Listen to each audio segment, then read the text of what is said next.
everyone! This is just a little trigger warning, graphic warning, that in this episode's The Exchange section, there may be a little bit that is not suitable for people who are particularly squeamish, especially around things like body modifications and operations. All you need to do to be safe is to listen up until the cha-ching noise in the episode, then skip ahead to 39 minutes and you will be absolutely safe. Apart from that, enjoy the episode!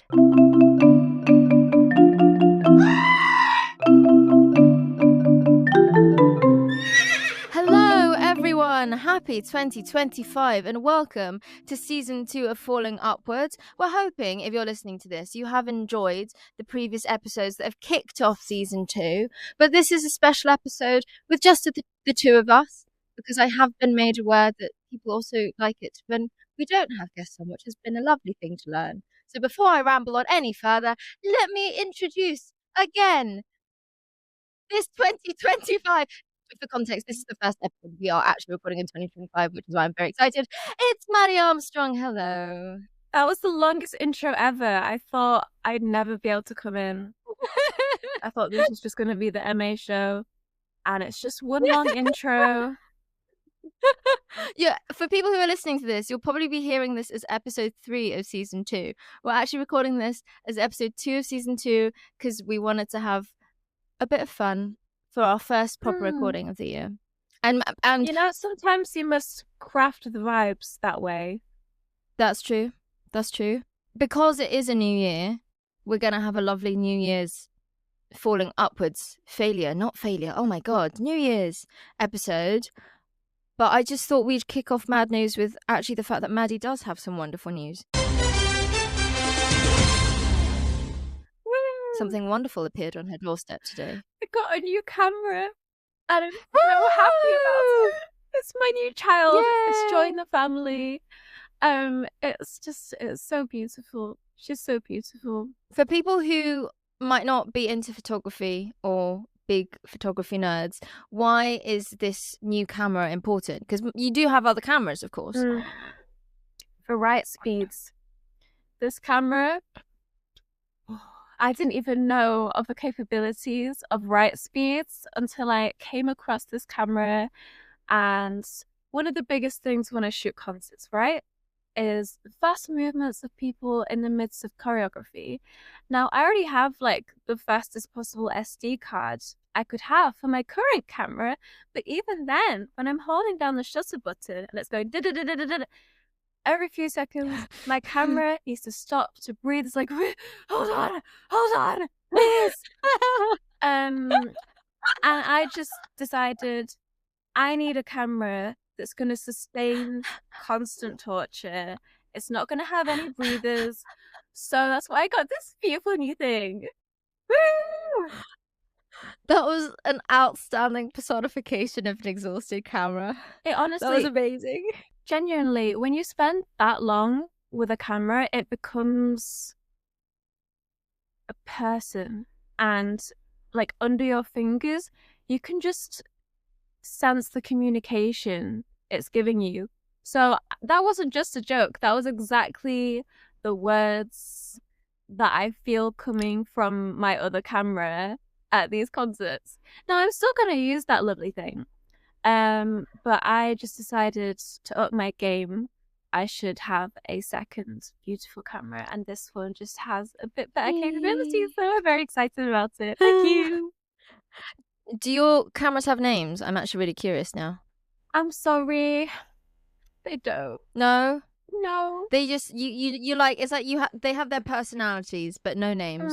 Yeah. I do wonder that. If someone could ever go through life and not have a name, because you'd still have like a personality, you'd still have an identity, people would still know you, but they would just never call you anything. It's just like that person. Did you hear the story about that boy that was raised by wolves? And I don't mean the Jungle Book. No.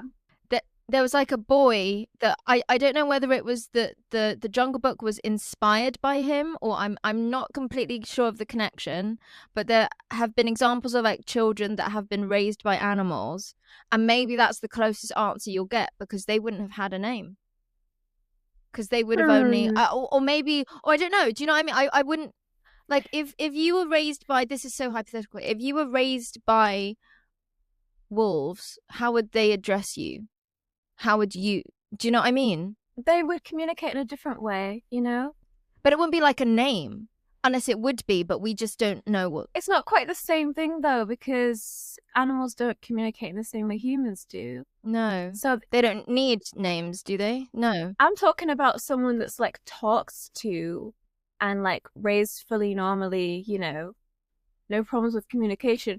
They just don't have a name. Kind of like how my cameras, I communicate with my hands with them, and my love, this is getting a bit weird, but they just don't have names. They're kind of beyond names, you know? If you didn't have a name, how would, like, people know to gesture at you? Or would they just point and say you? Yeah. But then does you become your name? Because that's the only way people can, you, go there, you, buy me food. Does you then kind of become your, oh my gosh. This is a big thing to think about for our New Year's episode. Sometimes names, like, are more passive than anything. I mean, not in humans, but, like, it can happen. Like, something inspires the name, or you can have a nickname that just kind of happens, or a place name that happened because someone was like, oh, it's Joey's place, and then it becomes this, like, bridge called Joey's Place for some reason. Because people just used to say it because there was some guy called Joey. You know what I mean? Some names are passive. It's not just someone sitting down being like, I have got to curate the perfect syllables to describe this place. You know what I mean? I love that. I like that a lot. That's well nice. Well, that's mad news. Maddie has a new member of the family. Okay. Well, it's New Year, and Maddie, do you do New Year's resolutions? Because I don't generally do New Year's resolutions, but I know a lot of people do. Nah, me neither. I mean, we've just been talking about, like, the philosophy behind names, and my philosophy behind time is just as weird. Like, it just passes. There is no significance. Well, here's the thing with New Year's resolutions for me, because I was thinking about failure in connection to New Year's, and then I was like, I suppose most people would talk about New Year's resolutions that failed, but I don't do that. I'm just like, if you want to start something, just start it. I feel like just do it now. Yeah, I feel like you almost set yourself up for failure. Do you know what I mean? Where people go, oh, this year I'm gonna do this thing, and then say if it's to, like, work out more, and then if because of, like, February hits, they're really enthusiastic in January, February hits, then for some reason they can't do it, and then they're like, oh, I failed at my New Year's resolution, so I'm just going to stop doing it, and then it never works out because they like fall off the wagon, but because it was a New Year's resolution, it's hard to start back up again. I feel like you're setting yourself up for failure. Yeah, because it could be the first day of the year that you just miss doing it, and then you can end up writing off the rest of the time. Yeah. You know, I know someone that said, because they want to quit smoking, and they said, I'm going to quit smoking on this day or at this time. Right. And I was thinking, well, why aren't you making, I didn't say this to them, but I was thinking, why aren't you making any efforts to do that now? Because it's not going to be any easier then than it is now. Yeah. You know? Yeah. It's also similar to, like, procrastination. You can decide that you'll do something tomorrow or you'll do it later, but it's just going to be just as hard then. Now is the most important time. Just do it. Don't sue us, Nike. That's not is that trademarked? I don't know if Nike's trademarked. Just do it. It's like 3 of the most simple words in the English language. It's a very generic phrase. Yeah, they can't trademark. But I agree with you. Just do it. Sorry. What an incredible emblem of internet culture. What? Just do it. You know the Shia LaBeouf. Oh, I didn't even think of that. I just thought you were really enthusiastic with that quote, and I was like, this is great energy. I did not expect that at all. That was just Maddie suddenly becoming an American man. No reason. I have heard that people have started having mood board parties for the new year. What is a mood board party? So it's like they create for the new year it's either mood board party or vision board party, where they've got like a big piece of cardboard or something like that. They've put their vision for what they want for themselves for the year. They bring it to this party.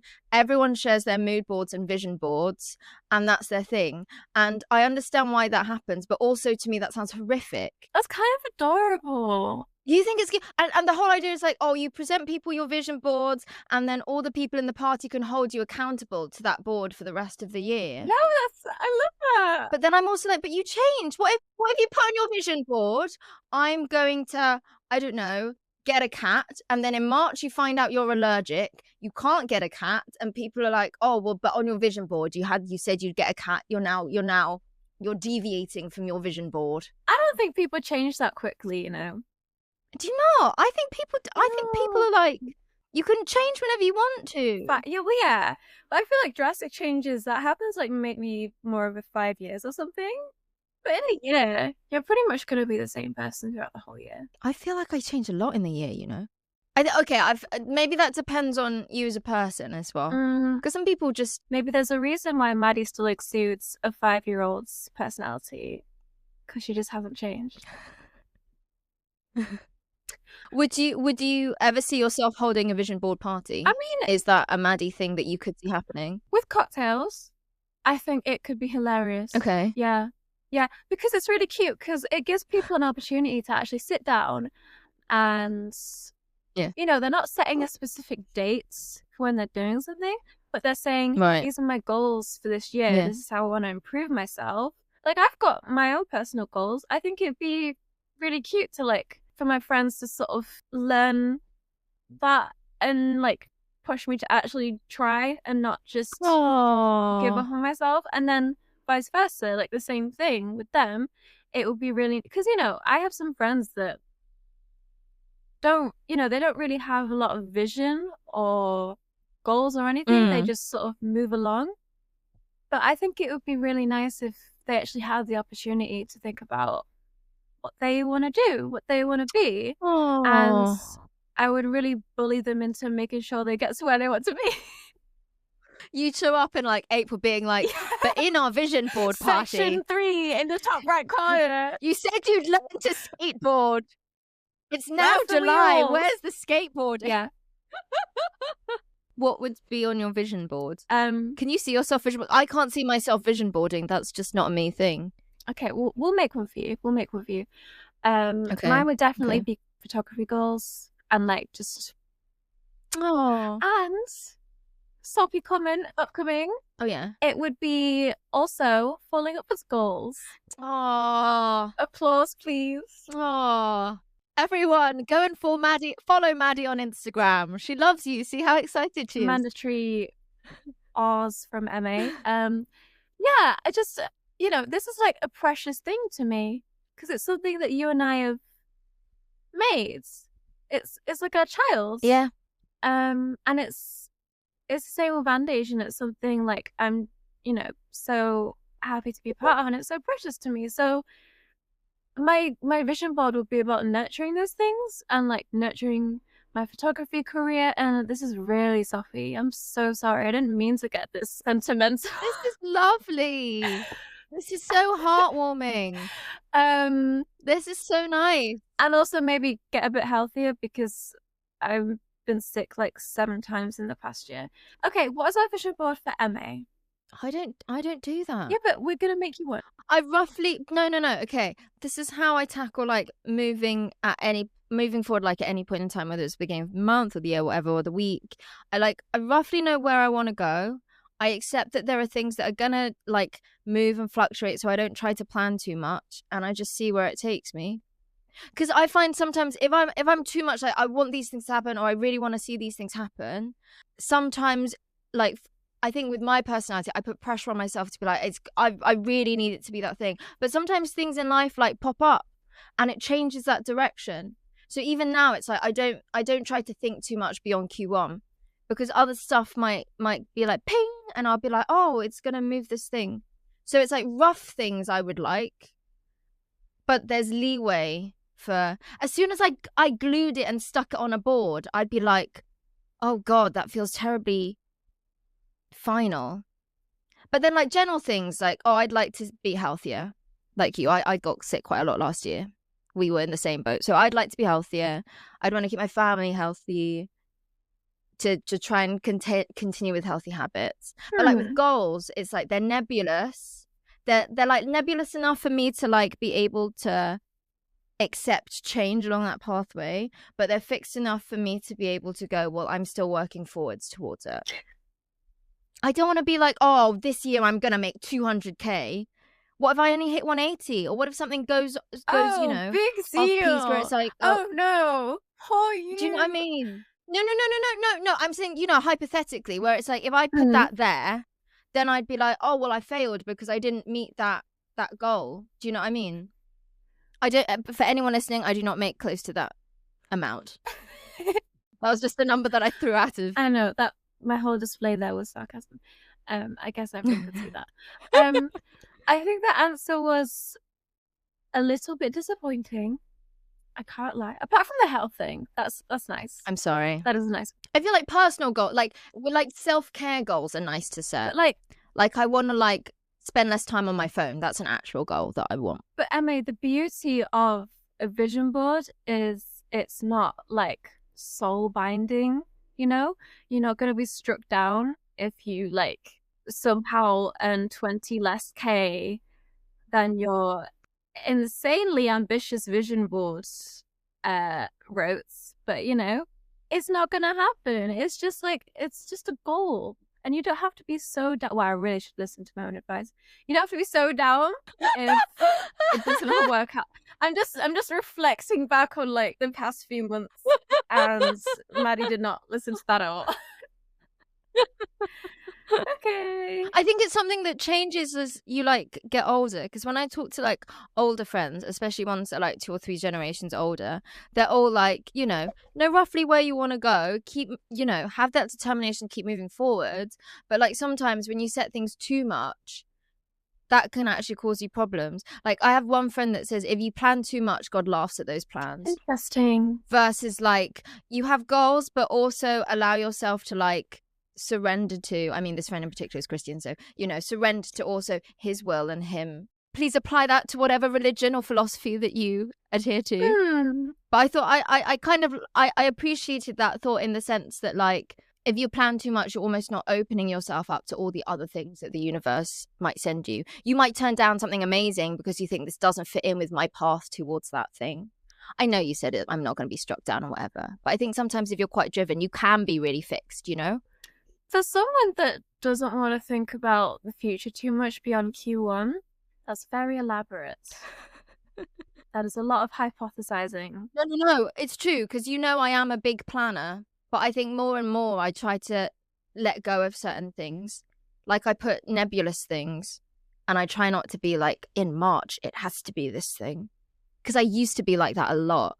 And it would help me get things done, but then also I would be like tunnel vision because I don't want something to stop me. That's true. But then what if I'm missing out on like the crazy coincidences and the crazy things that happen to your life when you just let sometimes, you know, things happen? So your vision board is thing happen. That's it. Yes. Thing happen. In 2 words. Yes. Thing happen, and then underneath, stay healthy, less screen time. Yeah. Okay, we finally got one for you. This is what I wanted. I'm genuinely trying to do like less screen time in general. How's that going? Is that going well? To be honest, it is. Like I've moved a lot of stuff to paper where I can. Cool. Which is actually really nice because I'm feeling like I'm dealing with things in a more tactile manner. It's really nice. And I've got a couple of friends that are trying to do less digitally as well. They're trying to like, you know, things like buying actual books, buying CDs and listening to those CDs in CD players or spending time with vinyls when you can, which is nice. But then like digital also, you know, does save, like it saves us using a lot of paper. I don't know. I feel like it's hard. There's no like one mode of consumption that is completely like proof for anything, you know, and like neither is completely environmentally friendly. Because, like, if I put everything digitally, then I'm still using up loads of electricity if all I'm doing is doing stuff digitally. Like, there's nothing that's perfect. Then paper usage is also... Exactly. There's nothing that's perfect. Yeah. I think life is about variety, you know? It's like even with like, the train, the app, the train line. Yeah. I don't know if you've seen this on your app, so go in and look at it. For anyone who's not looked at it, they do like, how Spotify and Apple do like your year in review and you can see your habits. They sent me through your year in review, but for my train usage, which was actually awesome. It was actually, wait, okay, for anybody, of course, because this is the podcast, you can't see Maddie's face was just like, what are you saying? Why are you saying, like, everything what? That wants sounds to like be Spotify Wrapped these days. And some things you don't want to be reminded of. You say that, but so I got, my stats were last year, according to the train line, I saved 333 kilograms of CO2 because I used the train over driving. And I was like, that's really cool. I didn't realize that. That's the same as driving 1,917 miles, which I appreciate. I did spend a lot of time in London Waterloo. That's a bit disturbing. And I reached like my 400th train journey. But the one that I enjoyed the most was knowing how much CO2 that I'd saved. Yeah, I suppose that's quite nice. I wouldn't want to know how many times I've gone down to London, because that would just I'm sure you've saved so much CO2. Not money, because of how many journeys you take. Not money. Oh my god. The horror.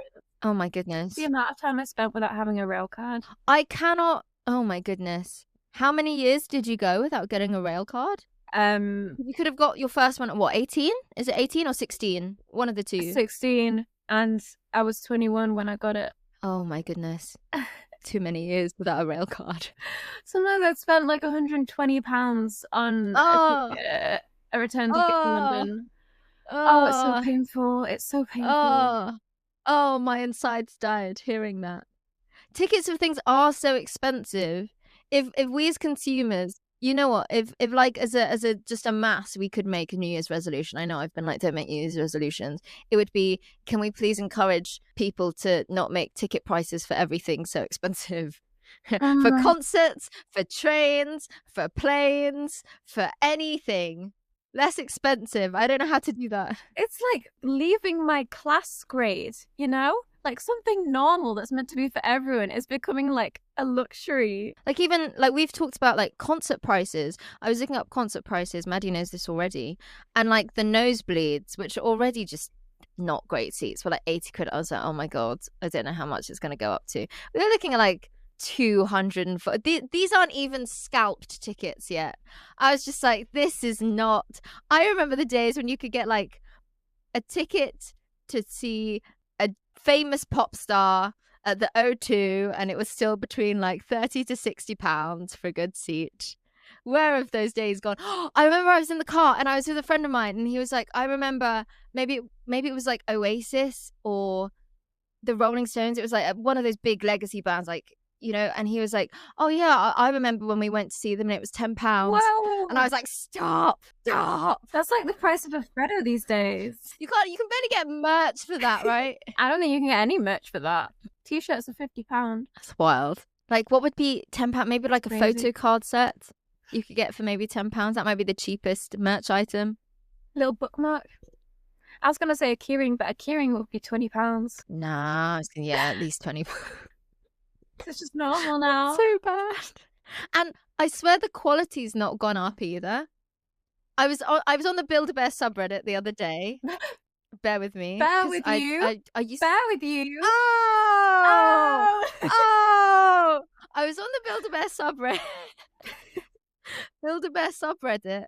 And somebody was comparing like the same bear made maybe 3 to 4 years apart. And obviously it had gone up in price since then, but the quality was worse. No. But I don't think it's just Build-A-Bear. I think it's a lot of things. Like when mum, you know, sometimes I go through my mum's closet and she's like, oh, this jumper I bought 30 years ago. And I mean, even if we take the cost out, because obviously inflation, but like that, the quality of that jumper relatively is so much better. I'm always saying to her, don't throw it. Like, as long as we have the space, don't throw it, because the quality is so good. Things have so much less longevity now. My dad's boiler, who is just now getting a quote for a new one, is older than me.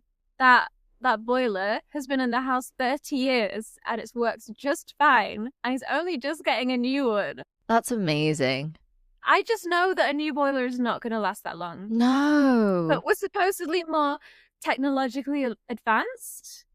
Somehow things aren't lasting. This is why my parents get so annoyed with phone upgrades.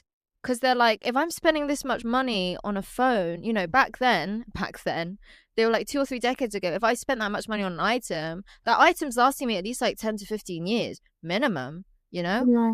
Now it's like, it's not even like that the software, that the hardware can't handle the software. It's just the hardware.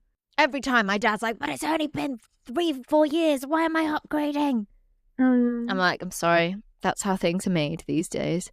I feel like the batteries aren't good either, because mine is down to 80% capacity, which is just rubbish. It barely lasts at all. Can I ask you a photography question in relation to what we're talking about then? Yes, dear. Do you feel that the longevity of cameras is changing? As in, like, if you bought a camera 10 years ago, would you expect the body, like the hardware, to last for as long as one that you're buying, say, now? Cameras are different. It's like, camera gear is like its whole universe, thing. its own. Yeah. It's like separate, you know? You buy a camera and you really do expect it to last you. That's good. Like my stuff, it'll keep going. Like there's never been any problems come up with them. You know, the battery's still just as good. There's no issues. You really do expect that because you're paying a lot of money for this stuff. And people, you know, non-photographers wonder why people will spend like 4 figures on camera gear when they can just take a little picture on their phone. But they don't see the difference in quality. Not just in the result, you know, the images, but also in the sturdiness of the gear itself. Yeah. All that makes up this incredible thing. Just because it can fit in your hands doesn't mean it isn't an amazing machine like a car or something. So yeah, no, they really do last. See, that's why I have a friend of mine, whenever he shoots in Europe, if he can go by train, he will, because he just does not want to put his cameras in the hold. And I'm like, I get it. Like, I don't even have the stomach to put my laptop in the hold. I will put my laptop in my bag. And so, like, if he can help... Who would put their cameras in the hold anyway? Well, no, I know, because he's like, if he'll travel to, like, very far away, usually they have gear there where they know what specs he wants to use and he can use that. Yeah. But he's like, if it's a small job, so usually they might not do that, but it'll be like in France, in Belgium, whatever. He's like, I don't care. I will just take the Eurostar. I keep it with me. It does not go into the like, I'm like, of course. That's like putting a child in the hole. Just take it and carry on. Right? Yeah, exactly. Well, because it's heavy. It's so heavy. Like he has, you know, like one of those big Pelly cases. I would just pay like for an upgrade. They like throw your stuff around. I would never put camera gear. You're right. It's like putting a child in there. I know, it's terrible. And not surviving the ride. Can I ask you? So there's one trend that has been going around at the end of the year. So a lot of people have been doing stuff that they want to leave behind, like trends or things that they want to leave behind in 2024. Do you have any of those, or are you actually very content? Like a bad habit or something? I don't know, whatever you like. Like some people have been like, I want to leave behind celebrity culture in 2024. I suppose you can take it wherever you want to. I can never leave that behind. I love messy pop culture. Makes me feel alive. Oh, it's such a hard question. I feel like when we ask our guests their favorite failures and they haven't prepared anything. Like I'm leaving behind screen, like excessive screen time. That's a big thing for me. Congratulations. Screens are great, but I want to leave I want to leave more of it behind if I can. I won't be doing that, but I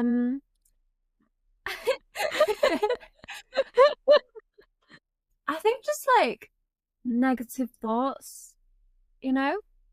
This is a good vibe, this episode, so I don't want to get too like dark and sad, but no, I mean if you want to go deep, we can. Yeah, I want to leave behind a lot of the anxiety. I think I do actually have a goal for this year, a main one that has been in my head for the past few months, and that is to calm down. because, you know, I've suffered with immense anxiety my whole life. You know, other things have come later on, but anxiety has always been there. Like, no reason. I just was an anxious child. And, you know, I'm taking some very helpful medication that, you know, has really helped me be more like me. And it's just, it has helped calm me down. But I want to change my actual attitude and think less that it's going to be doom if this one thing happens or this one thing doesn't happen. I just want to calm down. And I think I'm already doing pretty well in that regard. So yeah, we're leaving down insanity. I think that's what we're leaving behind. Yay. Woo! Yay. Yay. Are there any pop culture things that you want to leave behind? I feel like, okay, I'll throw one out for me personally. I think we should, I think a lot of people have been saying this anyway, but I'd like to reiterate it. I think we should just stop commenting on people's bodies. It doesn't matter if they're famous. Like, because I feel like that it's such a thing, right? Where, oh, isn't it weird? Their face looks puffier, or she looks skinnier, or we really don't know why people are the shape that they are, and let's just like, as long as they're happy, that's what's important. Yeah, like, let's comment less on that. There's so much discourse and people trying to investigate the cause behind something. Oh, is it some medical condition that's causing them to put on weight? Oh, they must be taking Ozempic, you know, like all these sort of things that people pull out of nowhere. And it's like, they don't know these people. Yeah. Leave them alone a bit. Yeah. It would drive me insane if I was a celebrity and I like saw people commenting on my appearance. I don't think I would ever be able to recover from it. Like, I would never have the same self-confidence ever again. Because how could you know? I think no matter how resilient you are, like, on a good day you might be fine, but even the most resilient person on a bad day will still notice and take, you know, it will still sink into their brain to some level. Yeah. And it's just, you know, most of us, we don't even know ourselves. How can we judge why somebody is the shape that they are? Yeah. Are they happy? I care if people are happy. It doesn't matter what shape you are. If that makes you happy, that's what's important. And it's not even fun to discuss it, you know? Like, it's fun to discuss pop culture drama. I feel some people do get, like, pleasure from it. If not, they wouldn't do it. Do you know what I mean? Like, I don't want to discuss it, so I don't. But I feel like people do discuss it because they want to discuss it. Like, you don't like discussing it because you also, it's not something that you think is good, but there surely are people that get something out of it. That's why they do it. Have you seen that clip of Kit Harington being like, just got to get a sip of water, and then he falls over? No? Oh, please Google it. It's the funniest thing ever. I have no idea what the context is, but I've just got a sip of water and I just thought of that. Would you like to make that your contribution for the exchange today? That everybody should go and check out that clip? Yes. Also, I would like to exchange 2 moles, a gift to everyone. 2 moles that I cut off with, this is so gross, I'm sorry. You know, like the bubbly moles? Yes. I don't know if this is a genetic thing. Where is this going? But I had a giant bubbly mole. I say giant, it's like the size of a pea. And I'd always had it. And it was on my hip. And it had it since I was a kid. And like it was so big that I would like play with it, and it was just really annoying me. And I also had the small one. Like on the edge of my armpit, which just isn't a very attractive place to have a mole. You know, the bubbly ones, especially one by an armpit, those aren't tasteful. No one likes a bubbly mole. So, one night, like a few nights ago, I just got out some kitchen scissors and snip. Oh my god! Content warning! Oh my god! So I gift everyone 2 moles, and I just chucked them in the bin. Because what do you do with them? For everyone who is, if this episode is your first listen for the show, It's not always this horrific. I promise. And get this right, Aimée. Oh my god. So I was pretty clean in my like snippage. But I think because of the like texture of skin, the stretchiness of it, it would sort of go in a bit of an angle. So there would be like a bit left on the other side. So then I had to clean it up and snip a bit. So there was like bits of mold on the tissue. But it was quite fun though. I feel like we need to put a disclaimer that do not try this at home. It costs money. Maddie felt happy to, but don't try this at home if you're not sure if you should do it. Yeah, I have like an abnormally high pain tolerance, so it was fine. Do you actually? I don't. We're the opposite. I'd have fainted probably. Well, yeah. I've like grown up with always having like 10 on the pain scale, period cramps and things like that, so I'm just used to it, man. Oh my god. But there's less nerves in it as well. Okay. So it wasn't just like cutting off skin. Okay, please. Aimée's just so traumatized right now. I love it. My contribution is very different. So some of you may have seen online that there is a blush by there's a product called the Pudding Pot by Fui. It's a Korean brand that has gone viral, and I don't generally buy makeup because it's gone viral, because you know that doesn't mean that I'm gonna vibe with it. But I was seeing this so much and it looked adorable, so I did get one. And I'll be honest, it's absolutely amazing. So you know, sometimes wait, show me the whole thing. It's like a little, oh, it's so cute. Oh, it's like a little. It's like a gummy sweet. It looks like a gummy sweet or something, you know? Yeah, but cute. It's not, the hype is real. I was kind of like, oh, is this just like a fad at the moment? No, it's actually, I like the formula. It's a good formula. So if you see it and you're like, oh, I don't know if I should get it, or if it's just like influencers being hyper. No, actually, this is, I endorse this. This is a very good product. So you have two very different contributions for the exchange.